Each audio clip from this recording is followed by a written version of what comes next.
chair for the climate committee. Susan Barrett, do you mind doing that since you were the former chair? Sure, I call this meeting to order.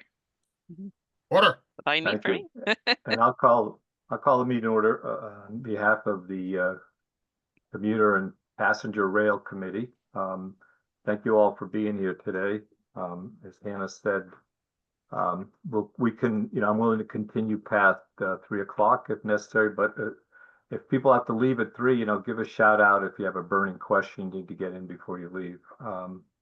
So I think, and Hannah, thank you for putting this all together. And without, is there, the first item is the electrification update, but do we want to take things in a different order, or are the people here for the electrification update, Hannah?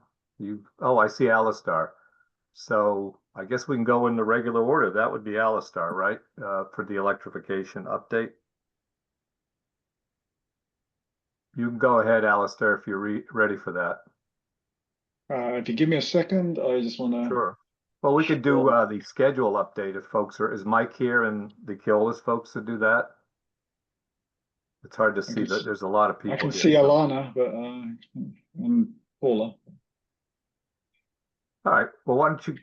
There's Mike.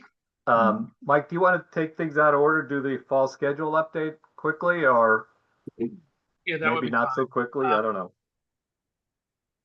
Let me see if Alana, are you going to manage the slides for us? Thank you.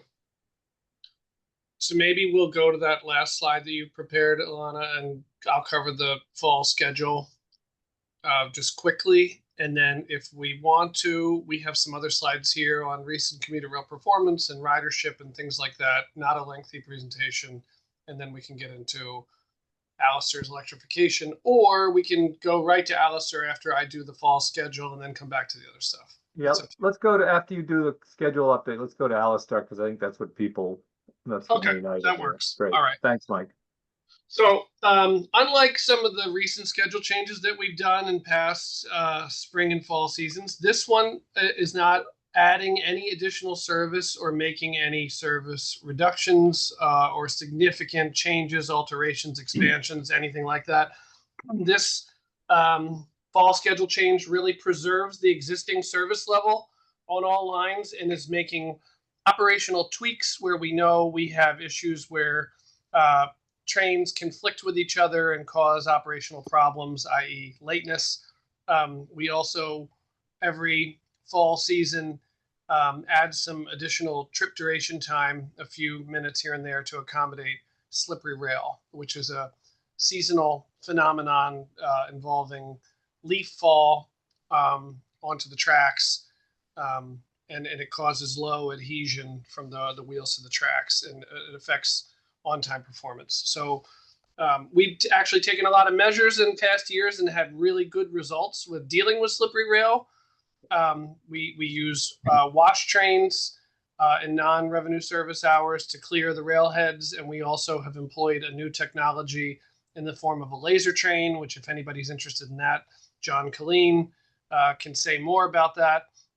But between the combination of the wash trains that we use for cleaning the railhead and the laser, as well as the application of some adhesive gel, we are able to manage slippery rail effects better now than we have in past years. That being said, because the schedule, we do believe in truth in advertising, and it is still an ongoing challenge, and because seasonal leaf fall can be unpredictable, as we saw last year.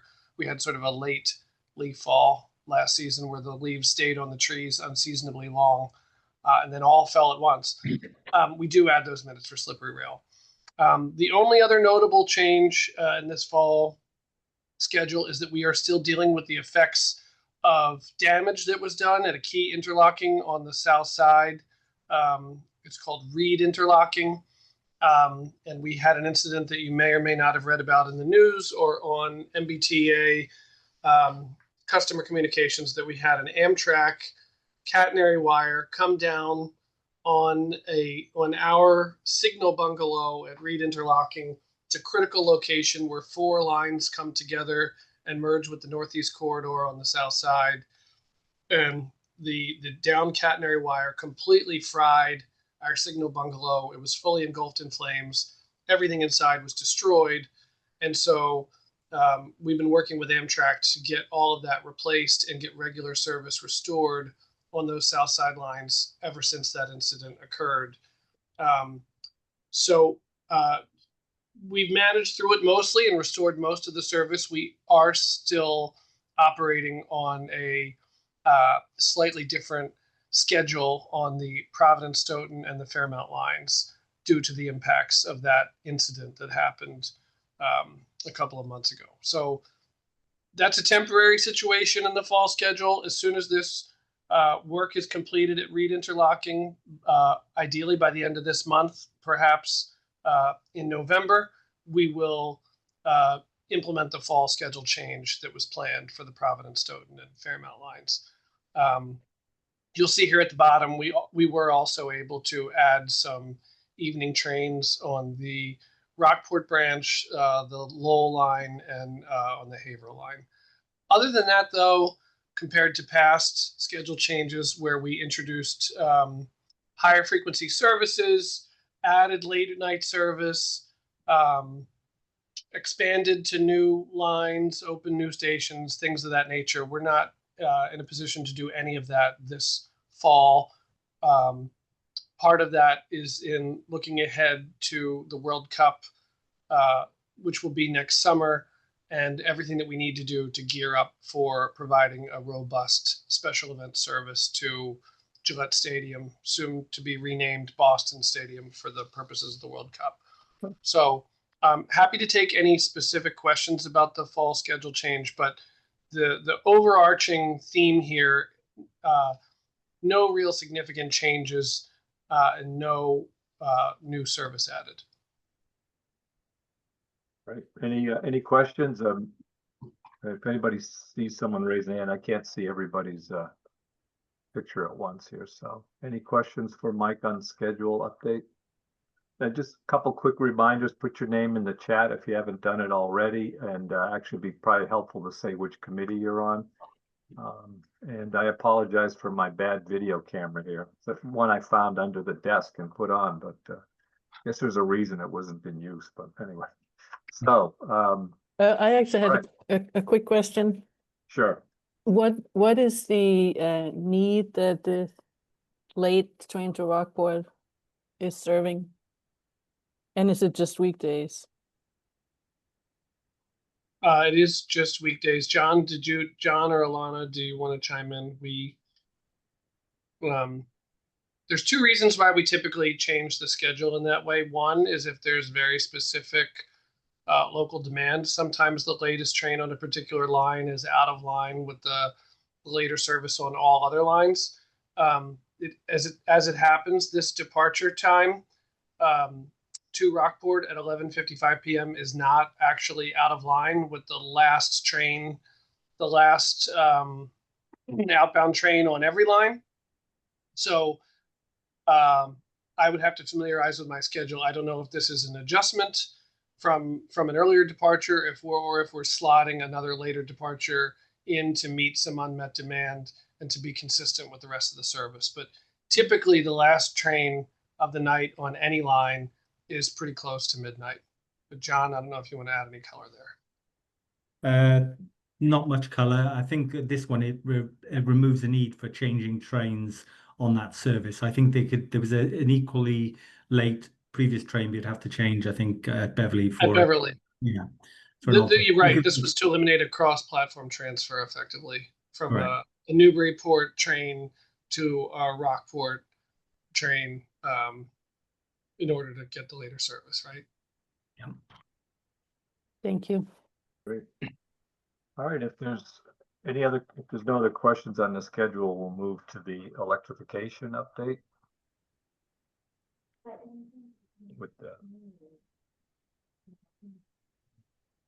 Are you ready, Alistar?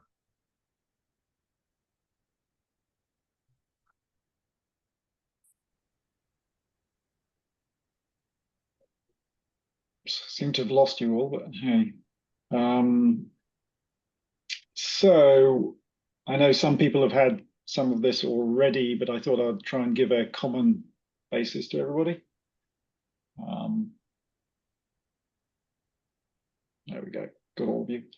So the electrification piece comes out of rail modernization. Rail modernization was started just as a vision for service delivery. So just want to reflect to all of you, we're doing this to some degree to decarbonize, but it is decarbonizing by both providing better service with existing equipment as well as electrification. So within that context, that's how we started running out the program. Providing that better service with existing diesel equipment already reduces carbon by getting people out of cars or reducing number of car journeys. And that is the kind of first stage in that decarbonization goal. And then the second phase is looking at changing our equipment for our own source emissions as well. So this is always the secondary piece, but another benefit of moving to electrified trains, especially the electric multiple units that we're about to talk about on the Fairmont line, is that they have better performance, faster acceleration, and they work better, i.e. they're a more optimal solution for short lines with lots of stops. So we'll hear a bit more about that in a minute, but that's sort of a key benefit for those electric trains. So they can be targeted in the lines that are appropriate for those. Flip side is the way they're configured, because of all that extra equipment and battery, the train capacity in terms of number of seats is lower. So that's why we're looking at piloting particularly shorter to medium journeys for these battery electric trains, and focused right in at the beginning on the Fairmont line for that issue amongst many others. Some of those technical, some of those community, and the fact that the community there is relatively underserved by transit. So putting all those factors together, we chose Fairmont line first, and we selected an approach that was based on battery electric. That is pretty much where every other jurisdiction has gone recently when looking at putting out an electrification project. So for anything that's kind of short, medium range, like a regional rail, as we're now calling it, that has been the focus of the technology.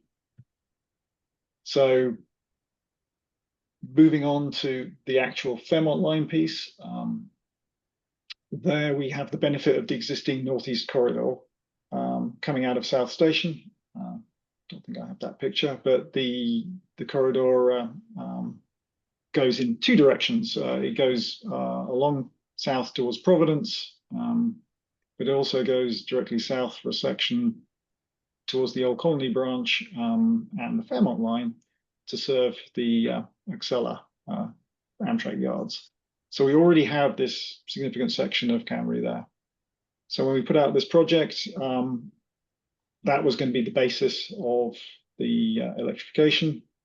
And we were also asking our friends at Keolis under this project delivery partnership to investigate how much more charging we would need, whether we'd need to continue more wire down the Fairmont line, and whether we'd need to build any at the other end at Fairmont and Reedville. So analysis has been done. That is actually not required. So that's kind of one good acceleration for this project. Second piece is the yards. So as you may know, we acquired Widett, which is just south of South Station. You can roughly see it on this graph. Here where the triangle is, sorry, pentagram, where it says South Boston. So that provides us with one potential layover location to put the trains, these new trains. And then a second one we have down at Reedville, you'll see on the other map. I'm not sure if you can actually see my cursor. Let's see if I can mark it. Anyway, it's basically where the blue marker is. So that gives us the two locations, potentially either end of the line, that already have existing MBTA yards. So we already have the yard sorted. That, in the case of Reedville, will provide a location and reduce the impacts of the current service because electric's a lot quieter. We're building a new building, which hopefully will screen some noise, and it is just generally a more quiet activity. And then at Widet, that is a existing industrial site, so and was a historic rail yard. So there we're looking at reinstating some of the rail lines, and we have some work there already. So the Widet planning is already underway. The designers have engaged. That whole process is going, and there the intent, it's very simple, is to take the existing wire that Amtrak's put in place and extend it into the yard. So that gives us and use that to charge trains while they're waiting for service. And then down at the other end of the line, there we'll have to have an independent feed at a lower voltage just to do battery conditioning and to power the light maintenance facility we're looking to put in place there. That's sort of the two bits of major new infrastructure that are required. There's additional work that needs to be done to look at the signals, look at any clearance issues, and just make sure that whatever type of equipment we actually end up procuring as part of this procurement process, and I'll talk more about that in a minute, doesn't have any either functional or physical conflicts with the existing infrastructure. So a lot of this approach to the procurement of the new trains has been based on trying to procure existing models. So we are looking at a way of making a bit of modification to the infrastructure to accommodate the trains. So we're doing it that way around because the global market in trains is kind of leading this thrust into battery electric, and we are looking not to design something specific to our system, which could cause a lot of delay and a lot of difficulty in the future getting parts and similar. So we're trying to implement lessons from kind of international procurement of getting reasonably standardized equipment and just doing minor modifications to infrastructure to accommodate that rather than the other way around we've historically done. This is a bit of background for those more from the climate side who haven't necessarily been in the other discussions with the railroad side. This is the concept of discontinuous electrification and how we're going to apply it to the rest of the network. And this was sort of planning done back in 2020, but it gives you a bit more of a view of how you can leverage a little bit of power charging and use of the regenerative braking to charge batteries while they're moving, rather than having, as you do with, unfortunately, with bus, where you have to charge overnight and then run and only do static charging, and occasionally do static charging under bus shelters. So it's a kind of a different use case. It's rail has a lot of advantages over bus, both in terms of not needing as much power because steel is more efficient, so our battery sizing is lower, and also the use of HVAC and the use of acceleration and deceleration is very different from bus. So the net need for battery sizing isn't significantly more than a typical bus. So it's per vehicle, I should hasten to add. So say a 4-car set requires something equivalent to 4 buses. So that's kind of a mindset to put in. So we're looking at a 2.2 megawatt train, roughly. So a bit more on the detail. Yeah, choice of the Fairmont line, where we've got to. I think a lot of you know the background on that. Already a lot of the infrastructure had been modernized. So we'd had the high-level platforms put in to improve accessibility. Nevertheless, we are scoping trains that are capable of high and low level boarding, which gives an advantage compared to the current use of traps on our existing coaches. So that kind of was the functional scope of the train. That has been given to Keolis. Keolis has gone out and done the procurement. They are in the process of reviewing, and I think correct in saying you're about to go out for BAFO, John. Is that right? That's correct. End of the month for BAFO for manufacturer, and we've got BAFOs from the finance bidders already. Yeah. So that's that piece. And then I don't know. I've got a hand up. Bruce, do you want to ask a question now? Sure. It's just a quick question. I was just, I recall from one of the prior presentations, the reason the catenary was very expensive was because of tunnels and obstructions and whatnot. And I was wondering, does the battery allow you to run in those yellow zones to run the catenary up to a tunnel and that or a bridge, and then they use the battery to get through a segment and then they go back on the catenary? So that's how you can save a lot of the infrastructure cost. Correct, yes. So that was in fact, that was the original use case, much smaller batteries, skipping just short sections where it was not possible, such as you might imagine downtown Boston, where the building's overbuilt. Yep. So you can't raise a bridge, and you can't go down because you'd be pumping, and talk about the resilience issue later. But you'd be going down and having to pump water, groundwater, constantly. Unless you had a fully sealed tunnel, and that's harder with regional rail. So it's not ideal. So basically, you would then have to convert a bridge into a tunnel, which is very expensive. It isn't impossible, but, and of course, add a lot of delay. So in that section, you'd run under battery, and you'd bring the pantograph down. So that thing on top would drop down. So that obviously reduces your clearance issue, because you don't need the gap, the insulation gap, then the wire, then the pantograph, then the train. You could collapse all that to just needing a clearance requirement. Thanks, Bruce. While I'm pausing, any other questions? Just on the map, Alistair, so I see the lines, especially I'm looking at the Framingham-Worcester line. You've got yellow OCS, and then the purple sections mean current battery existing lines. What does that mean physically? So that just means we'd be running under battery using the existing track. So that's a proposed. This is slightly old, as you can tell, with South Coast Rail, unfortunately, still showing as battery projected, which of course is battery real now. Okay, so let's look at, on the Framingham-Worcester line, it's yellow. So what do you have, diesels running until somewhere in Southborough, and then it goes battery? How would that work? No, to clarify, so you'd run battery for the section where there's no wire, and then the same train puts up the little thing on the roof, the pantograph, and then charges using that yellow section all the way, and then drops again as it gets to Worcester, and then runs the final section battery to Worcester. But Rob, that was the question I was asking, because it sounds like they also, even in the yellow route, if they come to a bridge that's too low, they go on battery for a short period of time. Correct. Yeah. But are you saying there's catenary now on that line, the Framingham-Worcester line? There's no catenary there.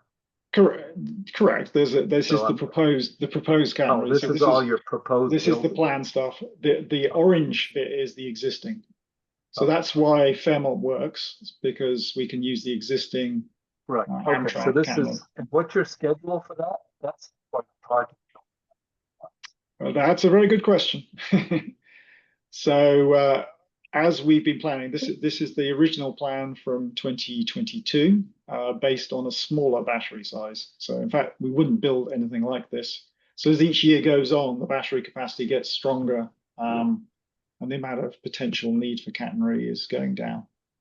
I think we'd originally said in the mid-2030s for this one, based on phasing and testing the technology. I see Susan has a question. Thank you.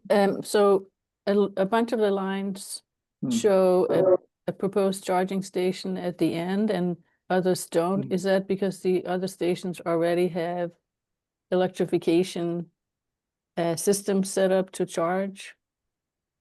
It's actually the other way around. So it's because there's difficulty getting power. So I'll give you an example of Newburyport. That's about 6 miles from the nearest high voltage transmission, which would be very expensive and very difficult to bring in. So the proposal now is just to either do low voltage charging if we're doing any layover at Newburyport, or just turn the train around, use battery to come back again. And with current battery technology, there's sufficient capacity to do that. So the making our- layovers would go away. In that case, you'd probably just plug in at low voltage. So I think it's I see. 640 or whatever. Steve Olenoff? Yes, so several things, but first I want to say, I was rather surprised when we had the announcement of this whole system, that there was no mention of Alistair, who was the person behind this whole approach and came up with it. And, you know, to give credit where credit is due, I mean, you were the person behind this and you deserve the credit for doing this. I actually had to look at when they had the opening in Fairmont to find you standing in the back there. You never got a chance to say anything and no recognition. So I want to give you that recognition now. And the fact that this whole approach has now been accepted by everyone. And though it's, I want to point out, it's not understood by everyone. And I think that more people need to understand it.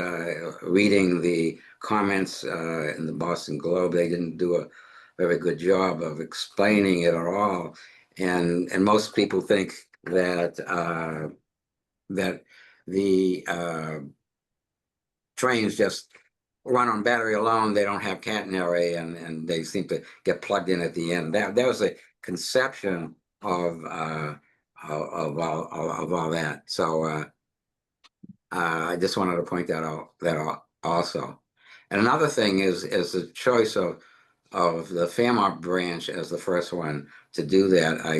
I got firsthand knowledge there of the importance of that, because I was with the Neponset River Watershed Association, where they were there along the river, and the Fairmont line runs along the Neponset River for its number of miles when it starts out. And they were there about the the super fun cleanup of the Neponset itself. But the first thing they told us is, anytime a train goes by, we're going to have to stop talking because you can't hear. And yes, that's absolutely true. And the train was on the other side of the river, and you couldn't even see it through all the trees, and yet you couldn't even talk because of the noise there. So I pointed out to everyone that both the noise and the pollution will go away when this is all electrified.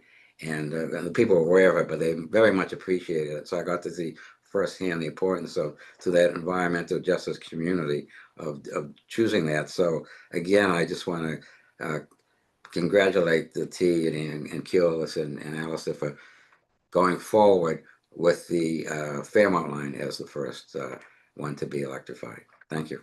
Great, thanks, Steve. Thanks, Steve. Well, one thing while you mentioned pollution, so different topic, but because decarbonisation comes in several forms, as I say, one of which is just getting people out of cars, but the second, or just making fewer journeys by car. The second piece is also just our own sources. So we're aware of that. We've also, and I don't know how many of you've heard about it because it's just a pilot at the moment, but it's we're looking at ways to broaden that. So we've piloted renewable diesel at the Newburyport and Reedville yards. So to your point, and renewable diesel, there's a lot of misunderstanding about it, but it is not the same thing as traditional biofuels. It is a different source, and it's differently chemically treated. It doesn't. Problem with the existing biodiesels is they actually increase some pollutants compared to conventional, whereas renewable, because of its difficult chemical nature, the fact it's actually more efficient and looks chemically the same, well, act chemically the same as petroleum diesel, if you want to call it that, is actually significantly better. The exciting bit is we, the operator and the MBTA, got to know that there was a shipper bringing in renewable diesel to Boston by rail, key price saving, because historically it's been more expensive than using petroleum diesel, and it's become less expensive. Now that may be a slight aberration of the market, but anyway, it's become very cost effective anyway, is first thing. And then secondly, it drastically reduces all emissions, both greenhouse gas emissions and particulates, not and what's the other one that's really bad? Anyway, what one is sulfur. It's a very significant reduction. So it is a great win-win when we get it rolled out for the short term for diesel engines. Given that, you know, as you can see, that electrification project is going to take a long time. We still need to build some of that catenary. So, and then I don't know if, John, you want to think about it, but certainly nothing we've seen from the results of the pilot has shown any impact on operations. No, that's correct. We took a precaution of starting the major trial after the winter. There have been some advances in the technology over the last few months to make it much more resilient to cold weather temperatures. And this winter, we're looking to run right the way through with this fuel as well. So we've seen no impact, and it's a major win in terms of a quick win when it comes to reducing some of the emissions. Yeah.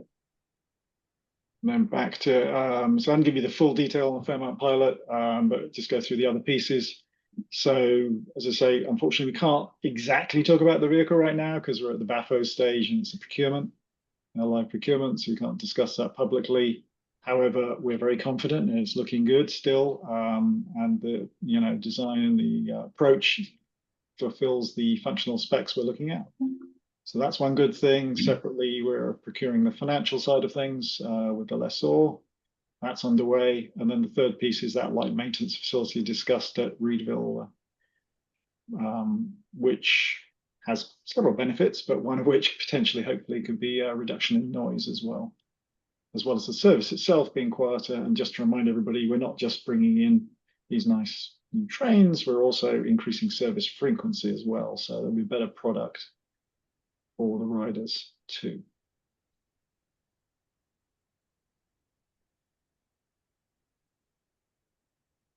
Alistair, there was, Corey, you still have a question? I saw your hand raised. Yeah, I was just on the renewable. You answered the question regarding cold weather performance because I know that's an issue with biodiesel. But for the renewable diesel portion, where is it actually being manufactured? Where is this coming from? Because you mentioned it's on rails now. So what's actually the supply chain? Well, we're hoping long term it'll be here, but yeah, short term, there are a couple of Midwestern refineries, and the majority are in California. I think this particular one is at Louisiana. I think the supplier, John. I think so. Yeah, the initial pilot on this was coming from California, but I think we found something a bit more sustainable in terms of transport distance. Yeah, because that, as you can understand, that's part of the cost, and then, as you say, the supply chain resilience. But the advantage of coming in by train is it's still pretty efficient, and so it doesn't impact the whole life cycle GHG, because obviously it's coming in on a diesel train. But it's a very efficient way of moving goods. Thanks.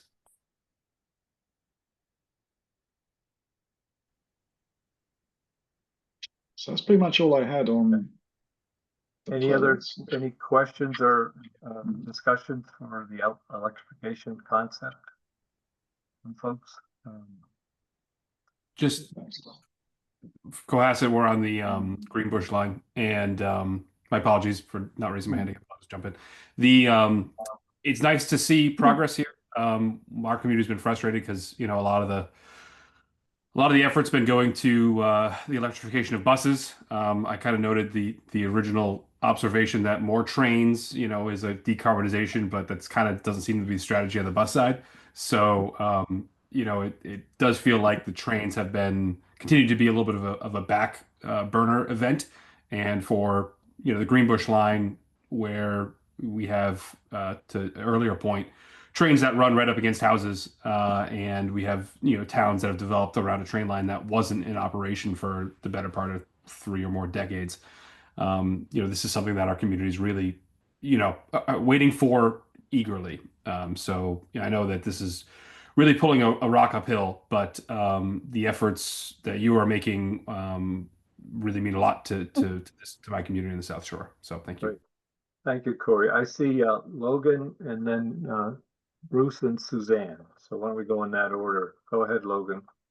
Sure, thank you. I just had a question regarding the renewable diesel. So is this, if I'm correct, this was a pilot program, and how long are you guys considering running it for, going forward? And is there any like potential for expansion to other routes, or just in the quantity of renewable diesel you guys are receiving? So I'll start and John can take over. So pilot is intended. You have to be careful about how I phrase this.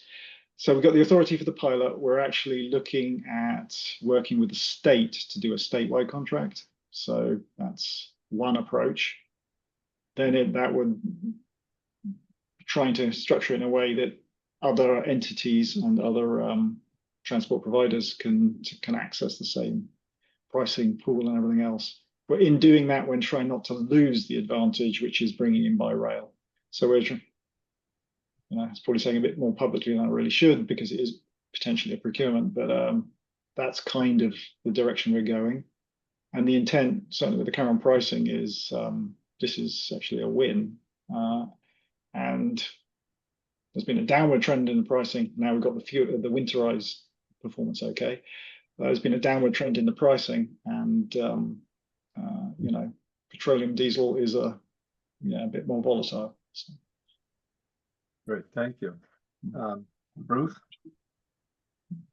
Yeah, sure. So Alistair, I think the work you've done here is amazing, and I'm wondering if maybe you have some creative ideas to a problem we've been talking about for 3 years now, which is how to have a system for working charging stations at the parking lots for the T to decarbonize the cars. I think I've raised it with this chief operating officer at the last meeting, and he acknowledged that the organization hasn't figured out how to do this, but it would seem that's an easy early hit that could be taken advantage of. I don't know if you have any ideas, or if there's anyone who might be able to think about it. These are car charging stations, right? Yeah, Bruce? that Littleton, where I commute, hasn't had a working charging station in over 2 years. When I go to other stations or stops, most of them are broken now. There's Bruce, no repair contracts. Bruce, if you forgive me, I'll piggyback on your concept of parking lots and introduce the whole idea of putting solar panels on these parking lots. Yeah. Actually, I don't know if this is Alistair's business at all, but it's something we should pursue. So I've been working a bit with that team as much. Don't want to. It's hard to say on this call, but anyway, we're also re-procuring the current contract. So we're looking at how much we're going to work in the future contract regarding parking, and then responsibilities for maintenance. Because at the moment, I acknowledge the T is a little bit fractured when it comes to it, because we have a separate parking contract and a separate energy, or several of these energy contracts are separate as well, with solar providers, basically, or developers. So we're trying to get a more harmonized approach to, as you say, solar, A, and B, charging, which probably still will be separate, but there's some synergies. But small scale charging is a really hard business model. John, do you want to say anything? I was just going to say there is a downside to putting the solar panels at stations. At one point, we are saturated in terms of the capacity of parking at stations, and we do want to get people to be able to get to stations to get on those trains. We had talked about before initiatives to increase parking at some of these locations with multi-story parking lots. Once you put the infrastructure in, you then take away that option in the future should capacity need to be increased. Except for the roof of the garage, right? Yeah, well, we've seen it on, say, I think there was one done at, is it West Natick? Natick is one, certainly, where we're at capacity now, and probably the best thing to do longer term would be to build additional parking capacity to allow people to change mode rather than having a solar panel on top. We'll try to pursue that, I think, in future. Suzanne? Thank you. So it's fantastic to see all the progress that's being made on the Fairmont line, and really celebrate that. You didn't really speak to timeline for any of the rest of it, and so I'd be really curious if you could speak more to that, and but I'm guessing it's not going to be super near term. So the other point I wanted to ask about is, and many others have brought up the noise and pollution of the existing trains. And I think at the terminus of a lot of these lines, these big trains are sitting in what arguably is like downtown areas, and very loud for a very long time during layovers. And there's a lot of emissions that are associated with that. And so I'm wondering in the shorter term if there's more that can be done to reduce the emissions and both carbon emissions and also particle emissions at the terminus of these lines. So I'll take you back to that is the vast majority of the intent behind the renewable diesel pilot. I don't unfortunately have it in this deck, but the comparable emissions when you move from petroleum diesel to renewable diesel is very significant. You can see certainly GHG is 66%, but the ones of concern for asthma and all kinds of other air quality are also significantly reduced, especially particulates. And the one that isn't measured particularly, but was measured in various studies, is also the smell too, which is certainly something that comes up in a lot of neighbors. It's almost no smell from the renewable compared to. But I was also thinking about the noise levels that are, because these are many cases in like downtown understood. areas. So the other piece is, as you probably don't know, but our fleet currently has a mix of different ages of diesel. The very oldest are the very loudest, and those will be their reliability issue, but B, those are the ones that the electrified fleet will effectively be coming in to replace, or any new fleet. There is new fleet in the CIP. Whatever that is, as it comes in, we'll be removing all those louder GP40s, they're called. So that is the immediate noise mitigation, is to start phasing out the older diesels, which are a reliability issue too. So can you speak to the Alistair. timeline of the electrification of the larger system beyond the Fairmont line? That all depends on funding. 2030. So yeah, it's definitely, I mean, in terms of achievability, it's 2030. But as I say, a lot of that is down to funding and trying to find a specific source of this. Some of you may know we did a kind of industry outreach to start looking at a way of delivering this using our innovative delivery model, what we call an infraco. But regardless of what delivery model you use, which may defer the need to pay for it, we still need to pay for it. So limit to what we can do to accelerate this. I think I see one more question for Alistair from Logan, and then let's hit the rest of the agenda. Maybe Alistair, if you can hang around if we have other questions later to get back to it. Logan, go ahead. Yeah, thank you. And thank you, Alistair. Just a follow-up question kind of again about the renewable diesel. You know, given that the MBTA is, you know, part of MassDOT, and you mentioned that there might be some state conversations regarding collective procurement. If somebody was interested in that, where might we, like, are there other conversations going on publicly, or like when might we hear more information publicly kind of about that initiative? Yeah, I was at a clean air conference. I think the region is trying to put together a kind of renewable diesel consortium, I guess you want to call it, and we're trying to disperse information that way. So that was some of the RTAs working on that, because in their case, looking for a bus. Massport was also part of that. Massport's a leader. They're currently using it on all their equipment. So, interesting. All right, thank you, Alistair. So if you just want to hold up, Mike, do you want to do the Fairgate installation update? Then any updates you want to give us about the on-time performance or other matters? Yeah, I can do that. Whilst Ilana, could you help and put up the slides? Just before I start, I'd just like to introduce myself because I'm new to this forum. I'm John Killeen. I'm the newly appointed CEO and GM for the commuter service at Keolis. Oh, Not welcome, new to John. Boston. I've been here since 2017, previously in the role of VP Asset Management. So I was responsible for the infrastructure, rolling stock, and project delivery. Oh, welcome.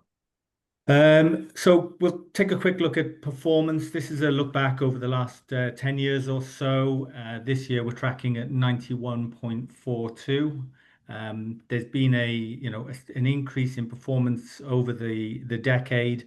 It's worth noting in the last 3 years, post-COVID, is when we introduced much more frequent service in the middle of the day, much more intensive service, much more weekend service, and also in the last 6 months, the South Coast Rail service.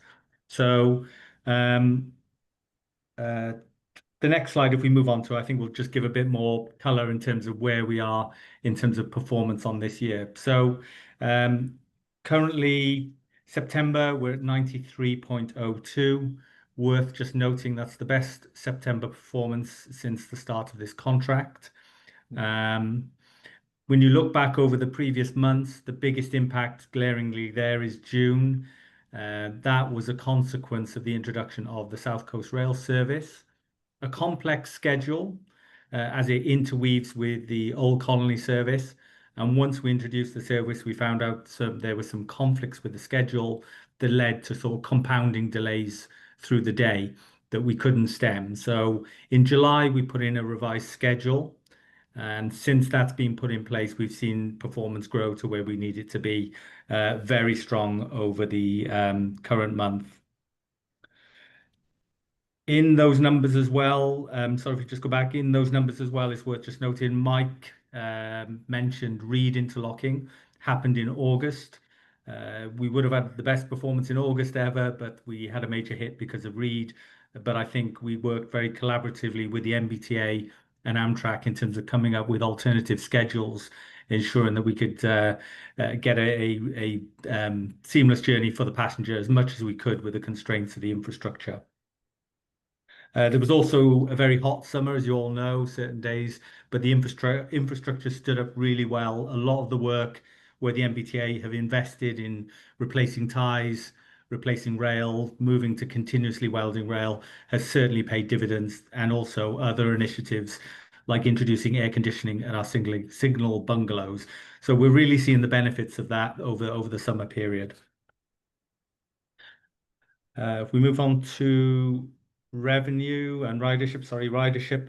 So the commuter rail ridership is still the best in terms of ridership recovery in the US, average over 90% of pre-COVID levels.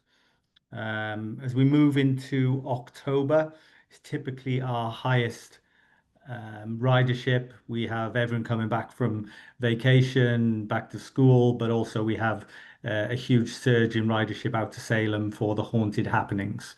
So it aligns with some of the challenges we have in this month from a performance perspective, this heavy ridership every weekend, but we have put in more capacity every weekend to account for the surge in ridership. And I think Mike also alluded to, we're running a much more intensive rail treatment program to ensure that we keep on time as much as possible. What's next? Gates. So North Station has been in for several years now, very, very successful. We've seen over 12 million, 14 million now tapped tickets at North Station, and we certainly saw the rise in revenue collection as a result of those gates at North. South, if anyone's passed through recently, you'll see that most of the preparatory work's been done in terms of the groundworks, wiring, and the first gate arrays are going in presently. We hope to have the installation complete at the end of November, and then there's a period for testing and commissioning before we fully go live. So you'll start to see the communications ramp up over the coming month. The Back Bay has always been in the plan. It has had a number of challenges in terms of design and permitting. We're seeing a clear way forward now, and hopefully in the next month we'll have an ability to lock down the schedule. But we currently see that Maybe start of Q2 next year, we'll see Back Bay in place. Ruggles was not in the original plan, but the MBTA decided to invest at Ruggles. We're actively working on that project, and we hope to have gates in place at Ruggles in January of next year, as long as we can lock down some of the permitting. So really good progress, and I'm sure it'll be a success, just like North Station, in terms of capturing all the revenue that we can. I mean, we're not just relying on the gates. We've got a much more intensive program in terms of onboard ticket checks. We've got the electronic sales and the electronic ticket validation machines, but we also do active gate line blocks at stations every AM and PM. We do it on a rotating basis through the highest footfall stations. So we fully understand the message from the T in terms of collecting every cent of revenue that we can on this system. Great.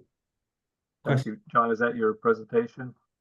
Yes, I believe it is. Yes, the next one was we've already covered with Mike. Great. Well, thank you and welcome. We certainly, I think I can speak on behalf of the others that we certainly appreciate Abdallah's contributions over the years and wish him well and welcome you to your new position.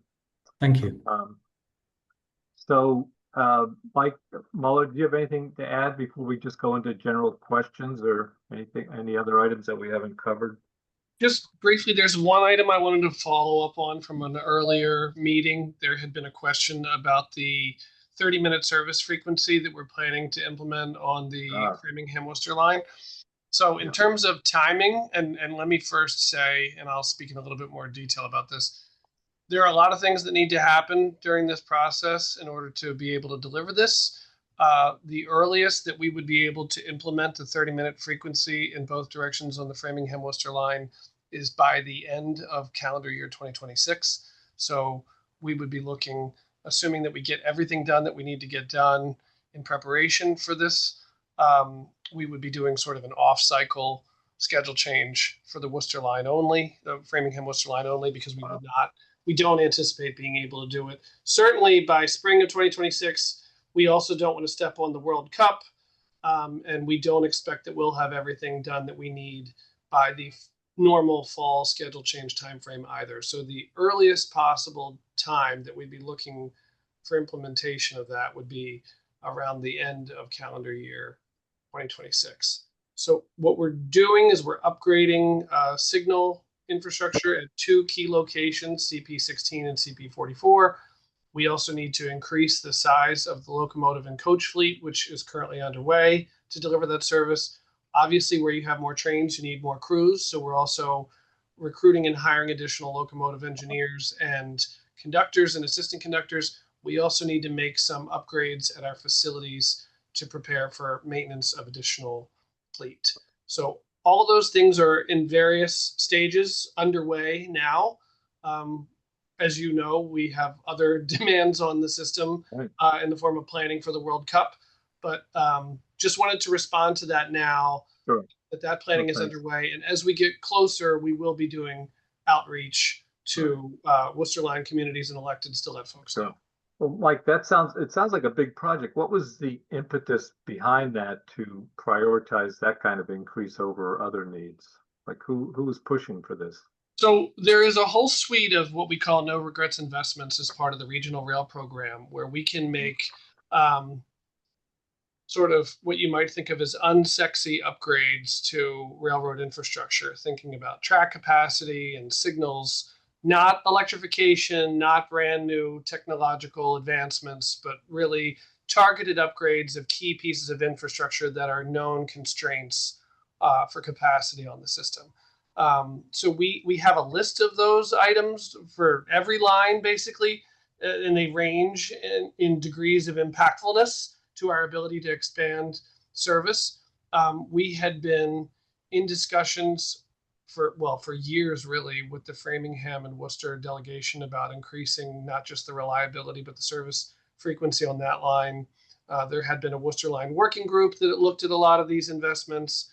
And then a couple of years ago, with the passage of the Fair Shares Act, there was some funding that was made available for targeted signal upgrades on a non-city of Boston corridor was basically sort of the requirements. It was a geographic diversity was the requirement, is what it was called.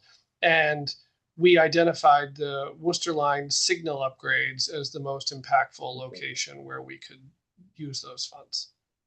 And just a question, CPC was 16 and 44. Where are those located that are doing the upgrades?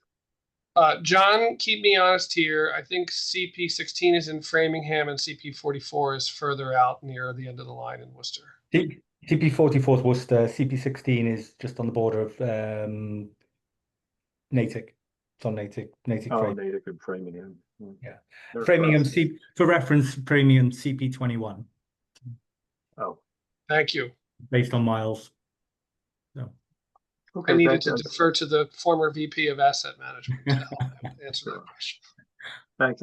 I know there's concerns in both Framingham and Ashland about traffic impact at those 4 grade crossings. So, I'm surprised you haven't heard anything about that.